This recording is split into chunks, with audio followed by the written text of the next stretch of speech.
Hello and welcome back. I'm Nicole, a cottage witch, and today I'm doing my December wrap-up. So, first of all, some of the decks I worked with or used this month were wintry decks. And the main wintry ones I've been using are the Tarot des Paysages Intérieurs, which I still can't pronounce correctly, but I'm working on it. It's the tarot of the interior landscapes, and it's beautiful. It's very prairie life in the winter, despite the fact the artist is from France. And yeah, I love this one. In the decks that I've been using with this one, to just, I don't know, learn to appreciate winter more, because I never did like it very much. But the last winter, I guess it was just last winter, I started trying to learn how to appreciate winter more. And one of the ways I'm doing that this winter is with these decks. So this is the Somnia Tarot and the Death Doula Oracle, and they're both very wintry. And they just all seem to speak to each other really well. And yeah, so I've been enjoying that, trying to find the beautiful things even in a bleak sort of atmosphere. That being said, between climate change and El Nino, whichever one it is this year, and the Chinook that we seem to be having right now, we haven't really had brutally cold winters yet, which is bizarre, and we haven't had a lot of snow yet, which is actually not a good thing for the environment, or for the farmers, or really for most anybody. For the state of our drinking water, even, it's not great. So it's been a strange winter so far, from a atmosphere perspective.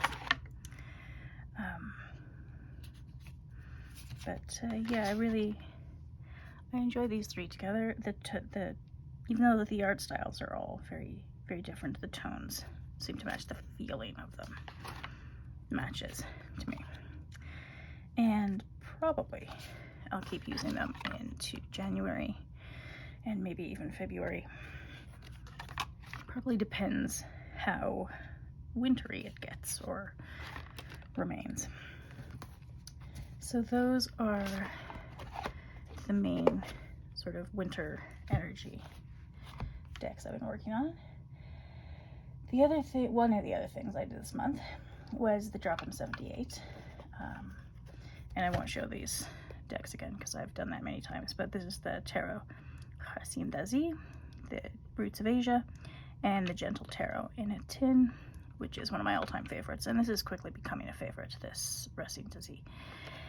And I think it's out of print, except maybe in German or something. Anyway, I didn't quite follow the rules because I didn't want to take the decks home with me. So I've just gotten back, as I'm recording this, from a week in Saskatchewan. And I didn't want to take those, so I did the last week sort of two at a time, or the last couple of weeks sort of two at a time, to get through all the majors in time. And you know, it worked for me. One of the other things I've been doing lately is starting a dream journal, which I haven't done for the last week because I also didn't take this home with me. But I will start it up again. There was one that I wrote down while I was away just on my phone that I'll transcribe into this, because some plants appeared in it. And a deck I've been using is Lucid Dreaming, Lucid Living. And I haven't really used this as an oracle at all. Usually I'll just pull a card in the evening, read the entry, and see if there's any way I can apply it to my life. If I'm so inclined, then I will.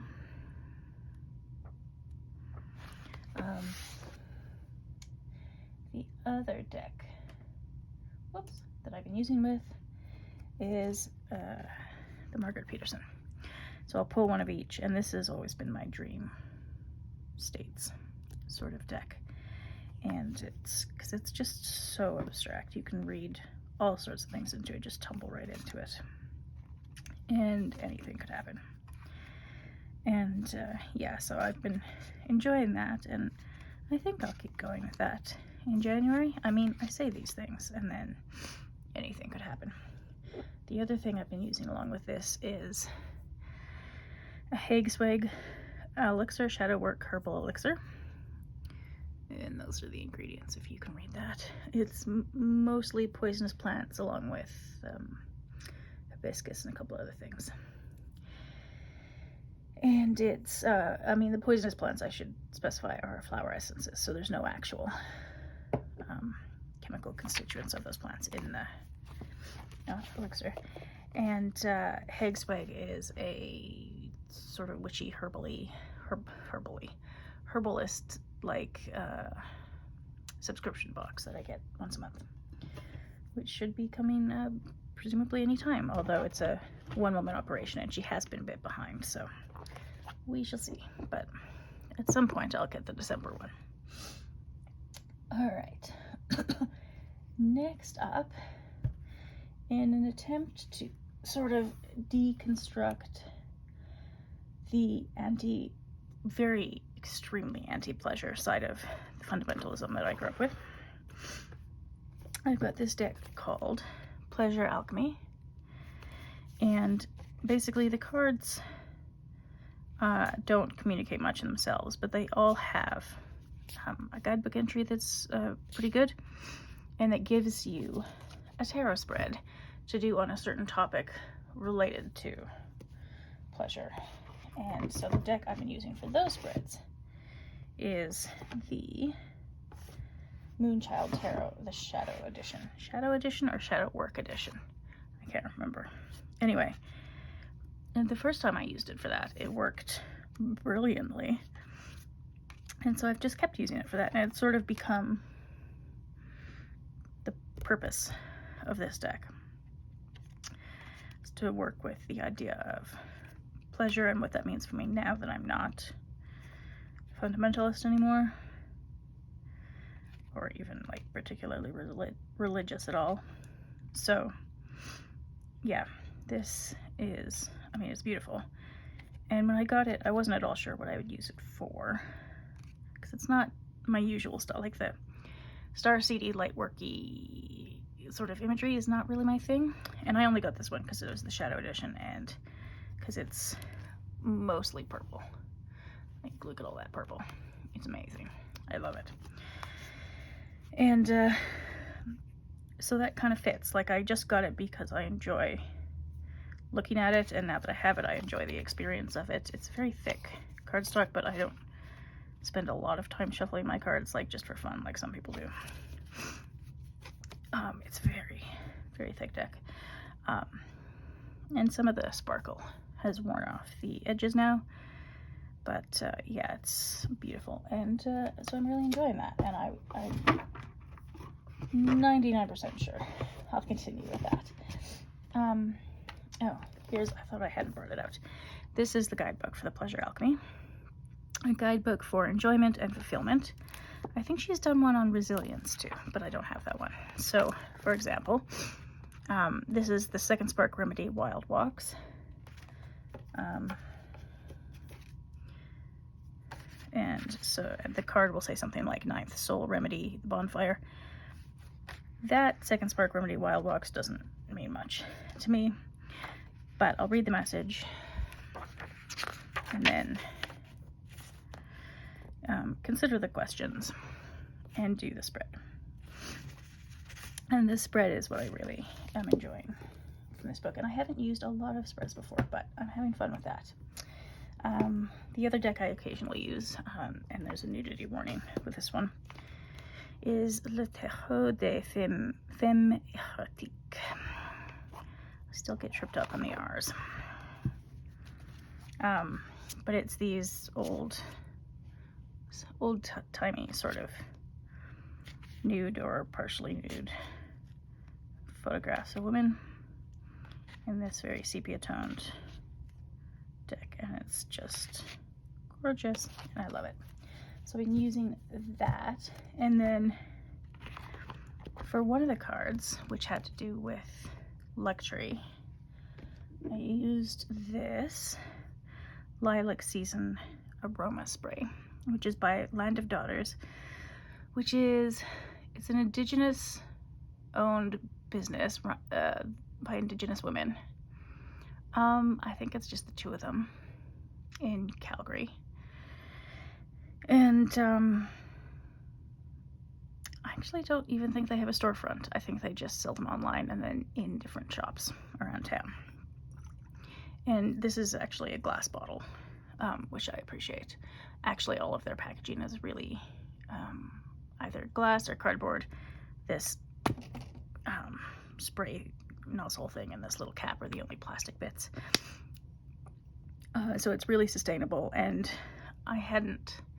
lilac is such a fleeting scent in the spring because the flowers just don't last very long, and I'm not very good at preserving scents in any sort of way, so I was so excited to get this, and it's amazing.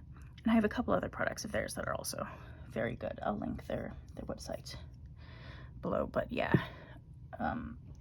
it's just such a good quality product, and I'm always amazed when people who are just like, you know, one or two people can put together such incredible products. It's fantastic. The other book that I read that sort of ties into this, somewhat tangentially, I suppose, is Feeding Your Demons, Ancient Wisdom for Resolving Inner Conflict by Tsultrim Allione. Not sure I pronounced that right. I think it's Tibetan, because I think she or he, not actually sure, is a Tibetan Buddhist. And so it's Buddhist teachings about how you, instead of pushing down thoughts or feelings or whatever when they come up, even really negative or violent ones, instead of trying to fight them, you take care of them. You feed them, you're gentle with them, you give them what they need to be satisfied, so that they aren't continuing to be a problem in your life. And so she did talk about addictions, I believe, at one point, but any sort of like after effects of trauma, for instance, anything that controls you or that you let control you, or that you can't figure out how to not let control you, anger, anything really that has too much influence in your life in a negative sort of way, that you'd rather not. It's a way to, yeah, it's very, it's sort of the inverse of the usual Christian Western way of just fighting, either fighting things or suppressing things. It's sort of the opposite of that, and very much involves taking care of the part of you from which these things come. So yeah, that was a very interesting book. One of the other decks I've been using this winter is the Tarot of the Abyss by Anna Trian, which is gorgeous. It's a very wintry deck, and for me it's the deck of the sort of spirit of winter and Cailleach, if you like, although I'm not sure if she might not be too tied to the place of Ireland and Scotland for me, but if there was an equivalent spirit of place in winter where I live, this would be the deck for that. I don't know if that makes any sense at all, but it makes sense to me, and it really works for that quite well. So I'm doing that a lot. A couple other books I've read are, I'm just finishing up now, Harry Potter et les Reliques de la Mort. The R's kill me. They're either not there at all or overcooked when I pronounce them, and it sounds ridiculous, but I'm working on it. So anyway, I was listening to this one, and then I was listening to, oops, upside down, The Prisoner of Azkaban, but in Arabic, but I was reading the English version, so I had to read a bit of the English version, listen to a bit of the Arabic version. I did that last month as well. And I think I'll continue to do that because it seems to be helping. And my progress in Arabic, well, even in French, is so slow. So slow. It's ridiculous. So I'm hoping that'll help me pick up the pace a bit. Another book I read was Legends and Lattes.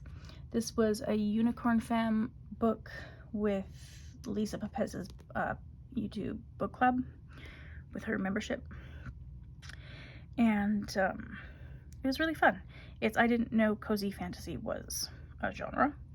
Apparently it is. This guy might have started it, I don't know. But it was a really fun book, with hints of a relationship between these two women by the end, which was very sweet. Which I don't really feel like is a spoiler because I don't think you can spoil this, but I don't think there are spoilers for this book because it is, as I think the authors describe, high fantasy and low stakes. But it's very low stakes. It's very chill. But it's sweet. And yeah, I liked it. It's not my favorite thing ever, but it's cute. And I've reserved the prequel to this, Bookstores and Bone Dust, I think it's called, at the library. So I'll listen to that when it comes in. Lightfall was a mini readathon by Book Roast, which ran from the, I want to say 9th to 15th or 16th, 2 weekends and the week in between. And so for that, I listened to Uncultured, a memoir by Daniella Mestyanek Young. And it was really, really good. I mean, her story is horrible because she grew up in a cult. And so there is, she experienced a lot of sexual abuse as a child. So there's a lot that's pretty terrible in her story. And then she was in the military, and she talks about how that's sort of cult-like in many ways. And she makes a lot of people on the internet angry, talking about what could qualify as a cult. It's fantastic. If you want to see people get really, really annoyed really easily, because they can't wrap their heads around her ideas, you should follow her on Instagram. Also, she always is knitting or crocheting something, which is amazing. I love it. Anyway, it was a really interesting book that looked at how her life, but also sort of how cults work, what they need to work, how the leadership of cults and cult-like organizations behave, and yeah, it was really interesting. So that was an audiobook that I read, which was for the prompt called Owlcat Craft Cafe. Listen to an audiobook while crafting. And then one of the other prompts was Occult Premonitions, a prompt based on a random tarot card. And I can't remember the random tarot card. I feel like it was probably the Two of Wands, but I can't remember. Anyway, this was the book I read for it, Opening the Gates, an anthology of Arab feminist writing. I had gotten, I don't know, maybe a quarter or so into it several years ago and just hadn't finished it yet. But it is amazing. It's writing by various feminists or interviews of feminists if they worked in like broadcasting or something, or law or medicine. But it starts out in the 1800s. Well, this is from 1986. But there's some from the mid to late 1800s. It tells you where they're from: Lebanon, Palestine, Egypt, Syria, Mauritania, Saudi Arabia, where else? Algeria, Iraq, Morocco, Yemen, and Kuwait. Oh, and Sudan. And it goes right up until 2004, I think, is the latest one, because it was republished in 2004. I believe. Yeah, it was. So this is the second edition that was updated in 2004. I think it was originally written in the 80s or 90s. And 1990. Yeah. Okay. And I would love a third edition that's updated to 2024. Because it's incredible. The things that women around the world have survived in order to just be themselves.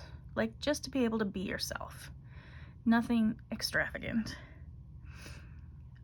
or impossible or outrageous, but just to be able to be yourself and go after your dreams.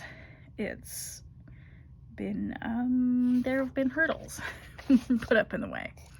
And so it's divided into awareness, rejection, activism, and transitions. And those sections didn't really mean much to me, but the stories are just so good. And sometimes they're snippets from a novel, sometimes they're poetry, sometimes they're essays, and sometimes they're interviews, if somebody wasn't a writer themselves but worked in broadcasting, for example. And might be an interview. So it's just so good. And then these two women that edited it, Margot, Badran, and Miriam Cooke, also translated most of them from the Arabic, so a lot of these had never been translated into English before. So there was no other way to read some of the writing of these women before now, and or before 2004. And yeah, I don't know why I'd not finished this book earlier, because it's incredible. Loved it. The next prompt was Old Tails Bookstore, a book you wanted to read this year but hadn't had the chance yet. And Wide Sargasso, see? I don't know if that's how you say that word. By Jean Rhys. Was a book that was on my list for quite some time. I've only found it in a free little library, I think in November. Oh yeah, I've got some poinsettia leaves. Pressed in it.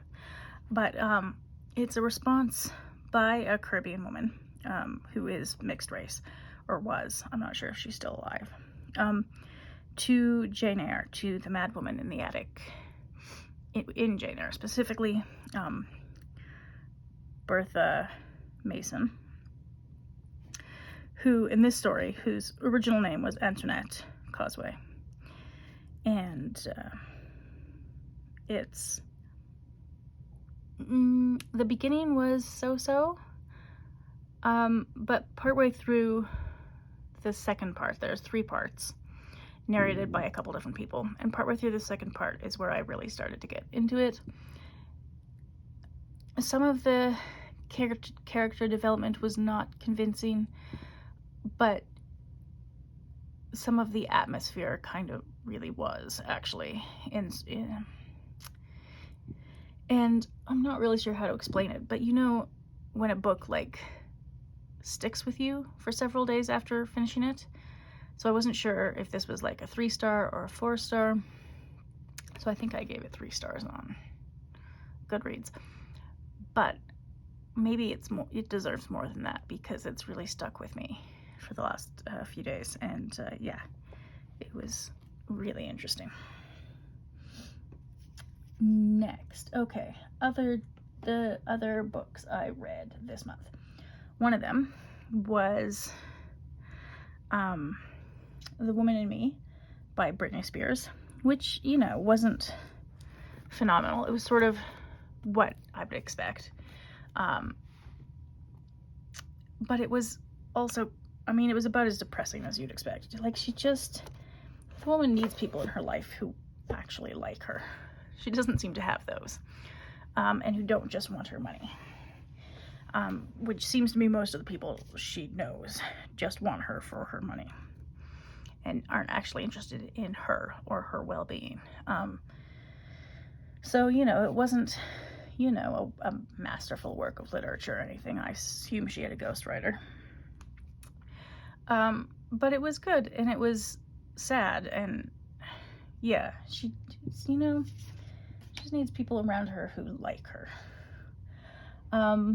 The next audiobook that I listened to was The 100 Years' War on Palestine, A History of Settler-Colonial Conquest and Resistance from 1917 to 2017.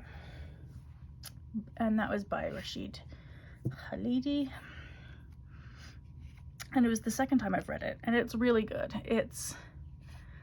I don't find it a dry history book. It's not maybe the most riveting history book ever written, but it's very far from the worst either. It was quite good. And just it tells a lot of pieces of the story that aren't really told. If you read like Martin Gilbert's History of Israel, which I've also read, there are a lot of parts of the story of that land that are left out when you just tell the Israelis' version, which I suppose it happens a lot when the conqueror writes the narrative, you know.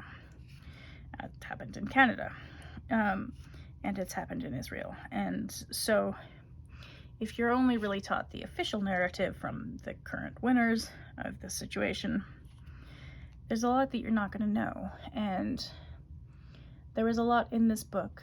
I mean, it seems very level-headed, and it's not at all a hate on Israel sort of book. You know, he has some trauma or sadness or grief or whatever, however you want to describe it, from his family losing their home. Because of course he does. But it's really, you know, even given that, it's pretty level-headed and pretty, I think, it seems to be well-researched. I mean, I listened to the audiobook version, so I didn't have it in person to go through and check all the citations and whatnot, but yeah, I highly recommend that one. It was very good. Second time I listened to it, and it was just as good the second time. One other book I read yesterday was Rivka by Mohammed Al-Kurd. He is a Palestinian poet, and these poems sort of like the 100 Years' War, but in a more personal, emotional way, tell the story of people whose stories haven't usually seen the light of day, you know, be outside of their communities. Because obviously they've been telling these stories for a long time, but people outside of Palestine and the Palestinian diaspora haven't really been listening. So yeah, it's really good. I like his poetry a lot. Like, not every poem worked for me, but I don't know, it's a hard book to say you enjoy, because the subject matter is not very pleasant, but it's very meaningful and emotional, and yeah, I really liked it. Next, so I read a few more poems by Kubla Khan in particular, by Samuel Taylor Coleridge. So I'd read, what did I read? Christabel for Gothlit November. And then there were some poems. Probably I should just go to the table of contents here, because I can't find my spot that I started at. So I read Kubla Khan, and then a few of these other ones. Kubla Khan I actually didn't like very much. It was a little Orientalist, I guess. It didn't really do much for me. But some of his other poems were quite interesting. I don't know that I'll keep reading at the moment. I might tuck this away and save it for next year's Gothlit November, and then keep reading, although I don't think they're mostly Gothlit. I think that was mostly Christabel, but someday I'll get to the rest of them. Someday. I also listened to How to Read a Tree, Clues and Patterns from Bark to Leaves by Tristan Gooley. And it was really fun to listen to as I was walking along the river, because then I could actually look at the trees and try and look at the impact of the wind versus the sun versus the river, and try and read that in the shape of the tree and in the way the branches were growing, whether the tree was bent, that sort of thing. And so there's a lot of that kind of thing in this book.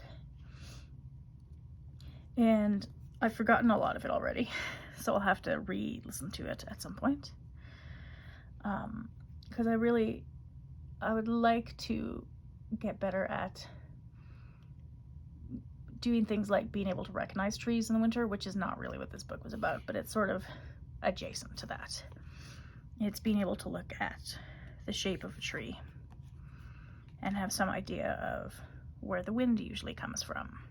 Is there a water source nearby?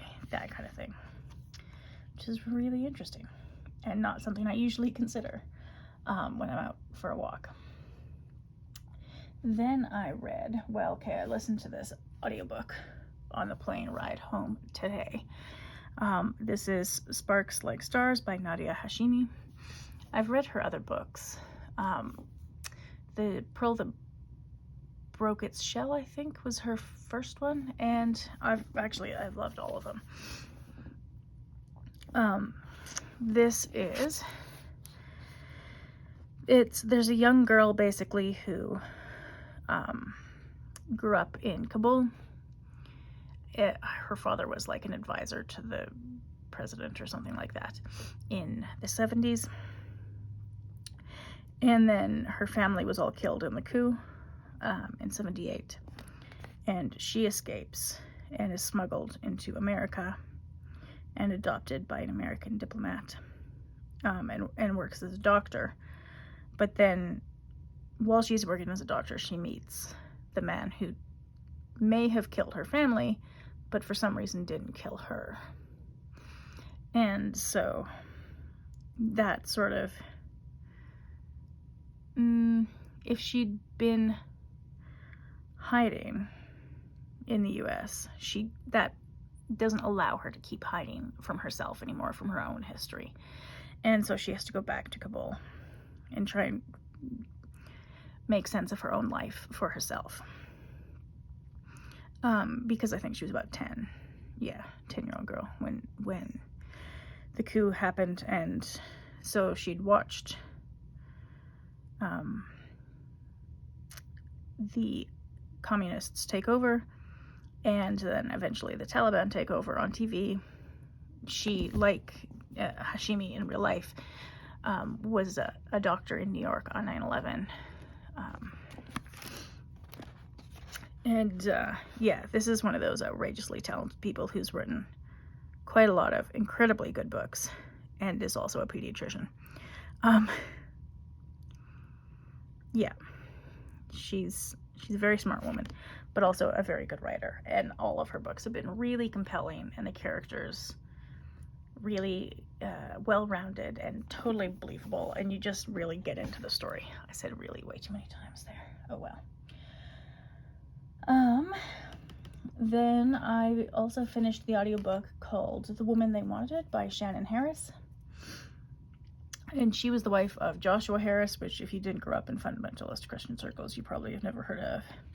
But he wrote a book called I Kissed Dating Goodbye, which really did a lot of damage to a lot of people, particularly young women growing up at the time. He since apologized for that and disavowed the book, and I don't think it's printed anymore.